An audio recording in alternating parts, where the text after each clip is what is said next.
大家好，我是夏妈。晚餐炖了一锅营养又好喝的鸡汤。今天家里来了2波老人，就是我们家一姐生日，老妈养的鸡，1年多的母鸡吧，然后今天就炖它。还有一只超大的鹅还没处理好，猪耳朵、鸽子，想着明天给它们一起卤了。蔬菜也是成堆的，红薯、榨菜、白萝卜、白菜，还有一些挖的冬笋、香菜，还有大蒜。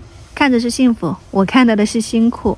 然后鸡是自家养的，所以我就稍微的给它汆烫了一下，烫一下皮，用热水冲洗一下，去掉表面的浮沫。2块鸡油我也扯下来了，不然整个鸡汤都太油了。整锅放进去加上一点姜片。这只鸡可能有4斤多，勉强压一压也能放进去。水开了以后，小火慢炖1个多小时。红枣桂圆我是单独分开的，就是上锅蒸一蒸，你再放进鸡汤里面，整个红枣的味道会更香甜。像这样子皱皱的，单独吃都很好吃。我今天蒸的比较多，因为后面还煲了一个银耳汤。鸡汤我是煲了1个半小时左右，因为家里有老人小孩，牙口不好，煲烂一点。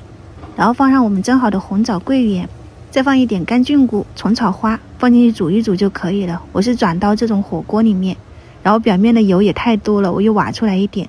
调味你就只需要加一点盐就可以了。鸡肉软烂脱骨，肉质鲜嫩。好的食材往往只需要简单的做法，简单的调味就足够美味了。整锅鸡汤营养好喝。这边白萝卜配了一点羊蝎子，然后加上洋葱辣椒这一些。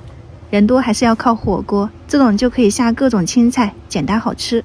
银耳我是和鸡汤一起先炖出焦了以后，现在开饭了之前我再放这种雪梨，敲成片以后放上蒸好的红枣、桂圆，一点冰糖、枸杞，再煮个10几分钟，我们今天就搞定了，真的太累了。然后还有家里带来的辣椒萝卜，自己家做的腐乳，还有手工的糍粑，都是我最喜欢的味道。